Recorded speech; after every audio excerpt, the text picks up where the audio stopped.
Hey everybody, it is Wintermute coming to you from the Think Tank, and tonight we are going to take a look at the mission types that I have drawn up as a potential addition to the expansion.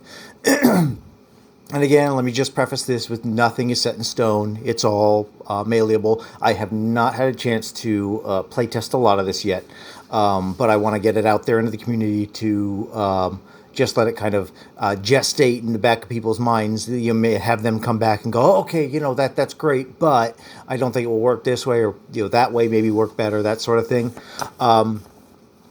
So just keep that in mind. Any sort of feedback is good feedback.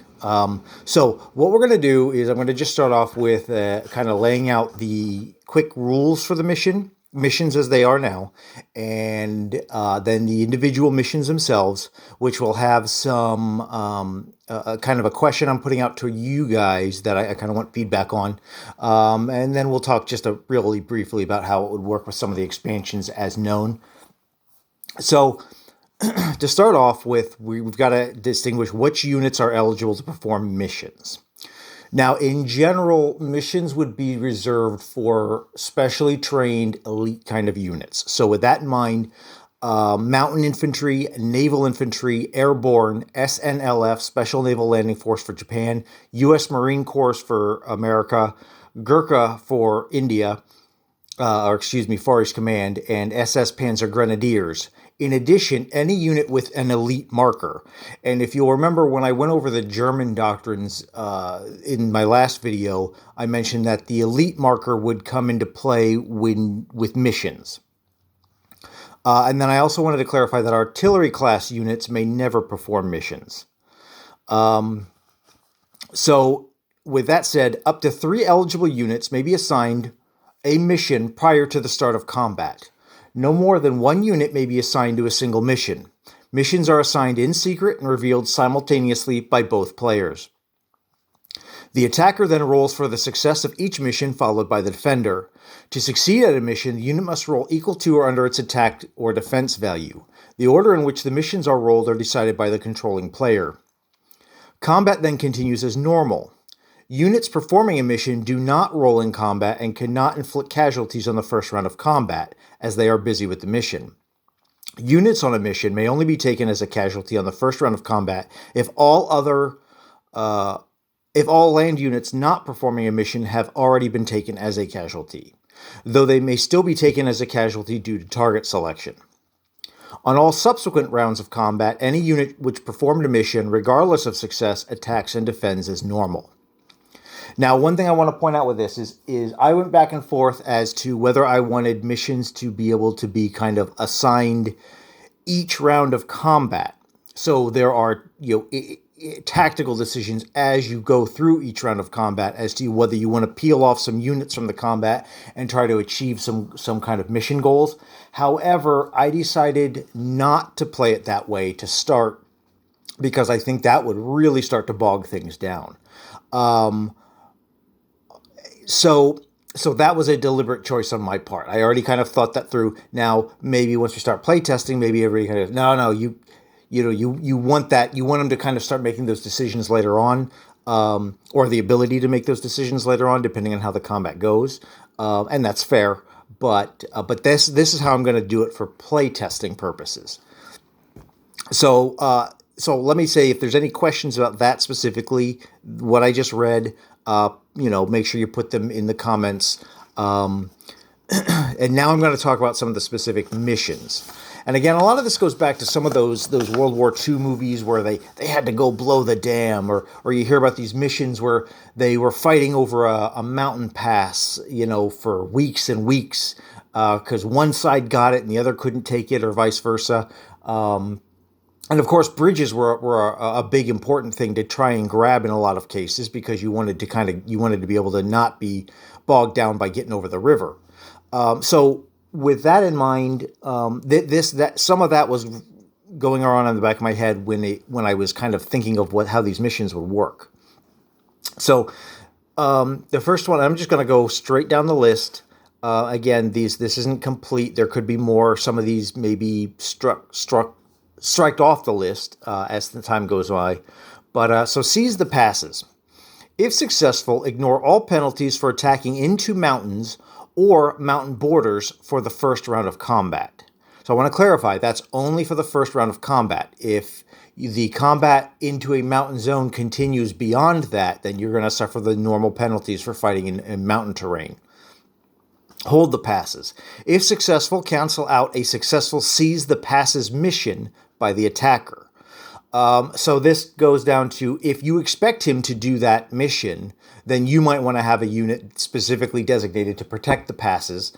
On the other hand, he may go, no, I'm going to let that unit just sit there and hold the passes and miss the first round of combat, and I'm just going to go in guns ablaze and deal with the consequences of not being able to, of the penalties for going into a mountain terrain. So again, there's a little bit of possible bluffing involved there. And it's similar with seize the bridges and blow the bridges. If successful, ignore all penalties for attacking across a river. Blow the bridges. If successful, cancel out a successful seize the bridges mission by the attacker. So you can see these two kind of you've got these two that cancel, these two that cancel. And now we'll get into some other ones. So delay. If successful, then choose one land unit in the opponent's force. The unit may not roll an attack or defense on the first round of combat. It may, however, still be taken as a casualty. Then we have seize facility. And of course, there's a variety of facilities, so I kind of broke it down here. So all these kind of fall under the seize the facility category. So if you seize an airfield, attacker may use an airfield as if they had controlled it from the start of the turn. I do want to preface all these with the assumption that you are successful with the mission, and then you actually win the combat. Because you may seize the airfield, but if you can't actually take the territory, well, it doesn't mean anything. He pushes you back and basically just takes it back at his leisure. Seize coastal artillery. This artillery will not fire during any subsequent amphibious assault during this combat phase and will not be removed if the territory is taken by the attacker. Factory. All types. Attacker may build one unit at the factory during the place units phase. The attacker also takes one IPP from the defender in raw materials if the defender is a major power and if combat is successful. And then we've got naval, which is further broken down. Major and minor ports. Gain movement bonus during non-combat phase of this turn and take one IPP from the owning player. Again, if they're a major power and if combat is successful. Minor major shipyard. Gain movement bonus during the non-combat phase of this turn and take one IPP from the owning player. May repair ships during the place units phase this turn. Gain movement and then major and minor dockyard. Gain movement bonus during the non-combat phase of this